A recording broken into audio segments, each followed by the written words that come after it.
Nandito ka ngayon sa panibagong kabanata ng Spooky Serye. Kung meron kayong mga kwentong gustong i-share, pwede nyong i-post sa aking Facebook group. Ang link ay nasa description box or nasa TikTok bio ko. Depende kung saan kayo nanonood.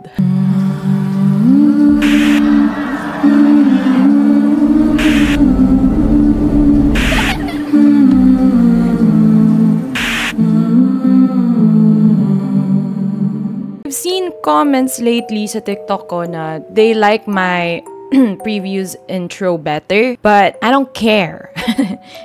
Effort ako dun sa bagong intro natin. Bumalik kayo sa mga luma kong videos kung yung ayaw nyo yung bagong intro. Medyo mahaba-haba ang ating kwento, kaya nga baka isa lang muna tayo ngayon. Ang pamagat ng kwento natin ay Room 710 at ito ay sinulat ng ating anonymous member sa Bebang Dump. Gusto kong ibahagi ang kwento tungkol sa naranasan ko sa isang hotel sa Manila para sa aking OJT. Hindi ko nababanggitin ang pangalan ng hotel para sa pribasidad.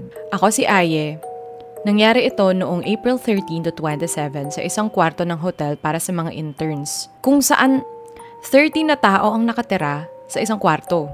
Ito ay dating kwarto ng mga bisita ng hotel, pero ngayon ginagamit na para sa mga staff at interns. Ang setting ng kwarto ay may kusina at laundry area, 2 kwarto na may queen's bedroom, isang master's bedroom, isang malaking banyo at 2 maliit na banyo. Isa ay nasa queen's bedroom at malapit sa laundry area. Lahat ng lugar ay puno at lahat ng kama sa bawat kwarto ay double deck. At para sa double deck reference, kami ni Diana ay nasa ibaba habang sina Star, Angela at Eli ay nasa taas ng double deck.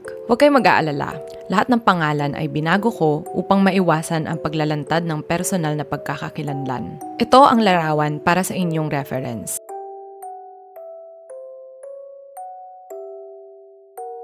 Ito ay tunay na larawan mula sa aming kwarto kung saan nangyari ang lahat ng kakaiba at misteryosong bagay sa loob lamang ng 2 linggo. Day 1. Walang nangyari.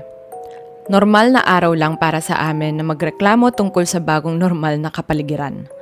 Nahanap namin ito na napaka-weird dahil parang sardinas kami sa isang lata, sisiksikan sa isang kwarto. Mula pa lang sa unang araw napansin na namin ang kwarto na kakaiba. Mula sa pangunahing pinto, may sticker na laminated malapit sa may peephole na nagsasabing, "Ginagabayan kayo ni Panginoong Hesukristo." Sa kasamaang palad, wala akong larawan na maipapakita sa inyo, pero ito ay isang larawan na bihirang makita dahil kapag hinanap ko ito online, walang lalabas. Nakakita rin kami ng rosary beads sa isa sa mga doorknob ng banyo na siyang pinakamalaking banyo sa kwarto. Kami ng mga kaibigan ko ay hindi ito pinansin dahil baka ang iba naming kasama sa kwarto ay deboto at naglagay ng mga bagay na pangrelihiyon sa kwarto. Day 2. Pagkatapos ng duty, kumain kami ng hapunan at bumalik sa aming kwarto. Nagkwentuhan kami tungkol sa aming mga araw. At bigla na lang isang trainee na kasama namin sa kwarto ang nagtanong, "May naramdaman ba kayong kakaiba? Or takot kagabi? O may nakarinig ba sa inyo ng kakaiba?" Sumagot kami na wala. At kinagabihan, ikinwento nila ang lahat ng naranasan nila sa kwarto namin. Nararanasan nila ito kapag naliligo sila, biglang mamamatay at muling bubukas ang shower. Ang bidet hose ay magbubukas ng kusa, ang doorbell ay magre-ring ng 1 beses lamang. Hindi yung karaniwang mabilis na doorbell ring, kundi yung mabagal. At kapag binuksan mo ang pinto, wala namang tao. Ang pintuan ay kusang bumubukas, makakarinig ka ng iyak, ang pinto ng kusina ay kusang gumagalaw kahit walang hangin. Matapos nilang ibinahagi ang kanilang mga karanasan, nang tanungin namin sila tungkol sa rosary beads at maliit na sticker sa pangunahing pinto, ipinaliwanag nila na ang sticker na iyon ay palatandaan o indikasyon na may kwento ang kwarto tungkol sa insidente ng pagpapakamatay ng isang trainee dahil sa depression kung saan ang kaluluwa niya ay nakulong sa kwarto kung saan ito nangyari. Ang rosary beads naman ay binili ng isa sa mga kasama namin sa kwarto dahil sa unang gabi nila, nakarinig sila ng babaeng umiiyak sa banyo. At nung mga oras na yon, bumili sila ng rosary beads sa Quiapo Church at pinabasbasan ito bago nila ilagay sa doorknob. Nagbigay din sila ng paalala na huwag naming intindihin ng mga entity na iyon dahil kapag pinairal namin ng takot, mas magpapakita sila sa amin kapag napansin nilang takot kami. At ang huling paalala nila, kung may nararamdaman kaming nanonood sa amin, huwag namin silang titignan dahil indikasyon ito na nandyan sila sa paligid. Day 3. Normal lang ang araw namin. Karamihan sa aming duty schedules ay pang-umaga. Pagkatapos namin, naligo kami, kumain ng hapunan at pumunta sa aming mga double deck para maghanda ng pagtulog. Mga 11:46 p.m., nakarinig ako ng hikbi. Malinaw kong narinig ito dahil tahimik at ang aircon lang namin ang naka-on nung mga oras na yon. Bigla na lang, ang mga kaibigan ko sa itaas ng aking double deck, sina Star, Angela at Eli, ay bumubulong at nagtatanong. Tinanong ako ni Star, "Aye, tulog na ba si Diana?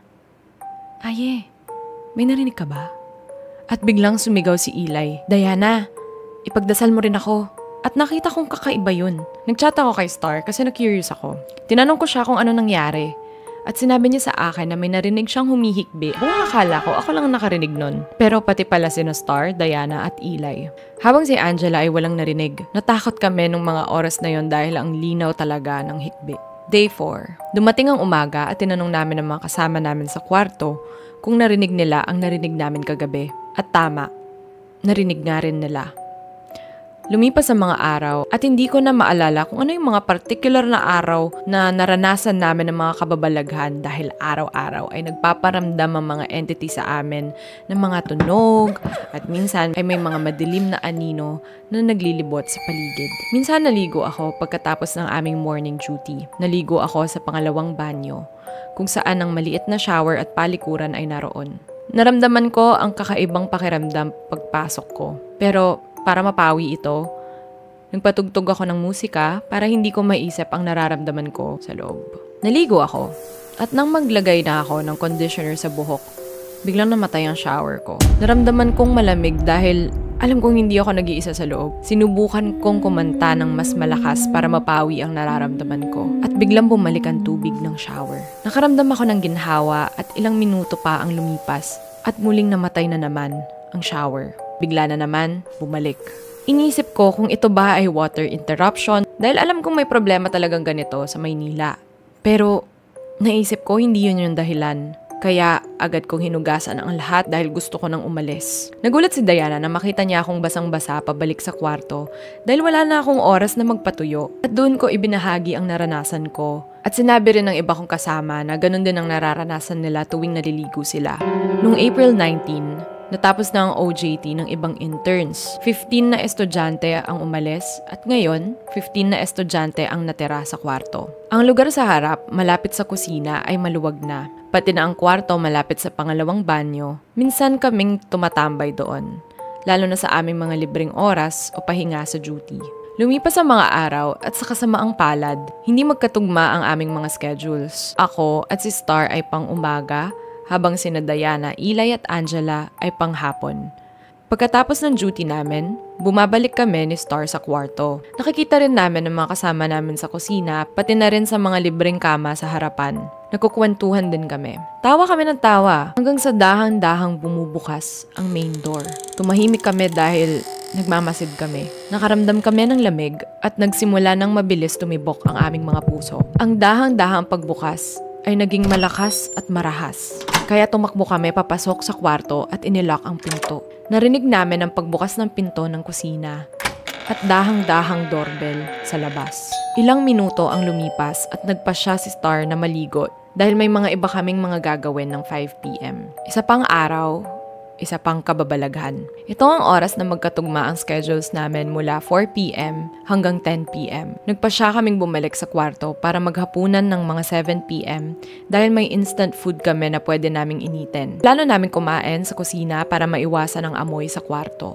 Pagkatapos namin kumain at naghihintay na bumalik sa duty, nagpasya kaming mahiga sa mga libreng kama malapit sa pangalawang banyo. Nagpasya si Eli na magbanyo, kaya nilock niya ang pinto at bigla siyang sumigaw ng malakas na may halong takot at nerbiyos. "Aye, biglang nagbukas yung shower." Nang tawagin niya ang pangalan ko, agad akong tumakbo sa kwarto namin at kinuha ang asin. Agad kong tinapon ng asin sa shower at malinaw na narinig ko ang patak ng tubig mula sa shower. Ako at si Eli ay nakaligo ng asin dahil hirap akong itapon ito dahil mataas ang sliding door.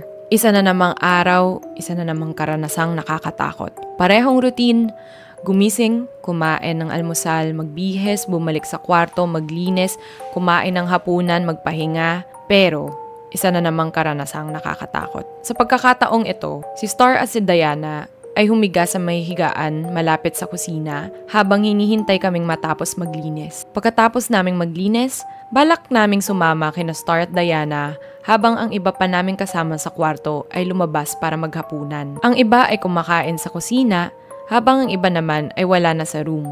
Nagkwentuhan kami at minsan nag-scroll sa TikTok. Biglang nagdesisyon si Star na kumuha ng yelo para ilagay sa kanyang flask. Bago pa siya makarating sa kusina, nagsimulang bumagsak ang main door muli. Pero dahan-dahan, nagdesisyon si Star na bumalik kung nasaan na lang kami. Tumahimik kami. Nagmasid kami sa mga bagay-bagay. Ilang minuto ang lumipas at muling bumagsak na naman ang main door. Pagkakataong ito, tumayo na ako at kinuha ang asin at luya sa aking kama sakaling may mangyari pang kakaiba. Pagbalik ko, nagulat sila dahil ang biglang bumagsak na pintuan naman ay yung nasa kusina. Naramdaman namin ang lamig at takot dahil malapit na ito sa amin. Pero hindi namin pinapakita sa isa't isa yung mga takot namin. Kumilos kami na parang hindi kami natatakot. Pinagpatuloy namin ang ginagawa namin nang biglang may malakas na pagbagsak ng pinto sa kusina muli. Nagulat si Star hanggang sa hinawakan niya ang paa ni Diana. Dahil sa nangyari, nagdesisyon kaming bumalik sa kwarto namin. Pagpasok at paglock namin ng kwarto, nagsimula si Star na ikwento na nang bumagsak ang pinto ng kusina, nakita niya ang isang mataas na anino na lumulutang at lumalabas sa main door. Yun ang senyales na nagtanong na kami sa OJT instructor namin na hanapan kami ng bagong kwarto dahil nalulungkot ako para sa mga kaibigan kong nakakaramdam ng takot dahil sa nilalang na naghahanap ng atensyon. Agad na nag-message ang instructor sa head, pero sa kasamang palad, hindi kami nakalipat dahil sa mga kwarto na naka-assign sa amin. April 25, 10 trainees na ang tapos sa kanilang OJT at aalis na, kaya 5 na lang kami sa kwarto. Ito ang pagkakataon na nagkukwentuhan kami sa kanila at nagpaalam. Mabilis na lumipas sa mga araw, pero naging close din kami sa iilan sa kanila. Lahat ng mga nakakakilabot na nangyari sa amin ay naging normal na. Hanggang sa huling araw namin sa kwarto, inimpake na namin ang mga gamit namin. Ang pagkatok at pagbagsak ng pinto ay naging normal na. Nang dumating ang April 27, umalis na kami sa impyerno ng aming pinaka hindi malilimutang karanasan na gusto naming mabura. Ito ang kwento tungkol doon sa hotel na pinagsistayan namin. Ang kwentong ito ay sinalaysay ng ibang staff at trainees na nagstay ng matagal sa hotel. Maraming numero ng kwarto sa mga hotel ang katulad ng sa amin. May mga entities talaga na nakatira na kasama namin. Hindi lang iyon, kundi pati mga bata na nagtatatakbo sa ikatlong palapag na may kasamang tunog na kadena. Sa kwarto namin na 710, maririnig mo lang ang mga ingay. Pero sa kwarto ng 708, hahawakan ka ng entity. Pipitik-pitikin ka, hahawakan ng mga kamay mo at paa, at minsan ay ihuhulog ang iyong mga gamit. Meron din isang kwento tungkol sa kwarto namin na hindi lang isang nakatira doon, kundi 3. Isang babae, isang bata at isang lalaki. Ang bata ay naaksidente sa emergency exit stairs upang makatakas sa pagtunog ng doorbell o kaya ay pagkatok sa iba't ibang mga pinto sa loob ng hotel. Ang isa ring babaeng trainee nung panahon na siya ay lugmok at may anxiety, habang ginagawa ang OJT na ito, siya ay nanatili sa kwarto kung saan kaming nagsistay. Dahil sa kanyang mental health problem, madalas siyang umiyak sa banyo kung saan kami dati naglalaba at naliligo. Hanggang sa nagdesisyon siyang tumalon sa bintana kung saan nakabunk bed ako sa kasalukuyan. Tungkol naman sa lalaki, wala akong narinig na kwento tungkol sa kanya. Pero sinabi ng mga trainees na kung bigla lang maririnig mo ang boses na nagsasalita sa ibang wika, siya yun. Those are the stories behind the hauntings we experienced. And as the days passed, the shadows of the night remained etched in our minds, a chilling reminder that some horrors are impossible to forget. I hope this story will be featured on your TikTok. So, at doon na po nagtatapos yung ating kwento. ChatGPT yung last part na yon. Minsan kasi kapag wala na akong maiisip na caption for my stories, yan yung lumalabas na caption sa akin sa ChatGPT. But yes, thank you guys. Magkakape muna ako. Sa susunod na lang natin damihan. Wow, ASMR pala. Sa susunod na lang natin ikwento yung iba na madami pa. Pero ang tapang-tapang nila ha. Ang tapang-tapang ng mga nandun sa loob na hindi nila pinapakita na natatakot sila. Thank you so much for listening to our spooky serie of the night. Wala na akong masabi. I'll see you guys. Bye.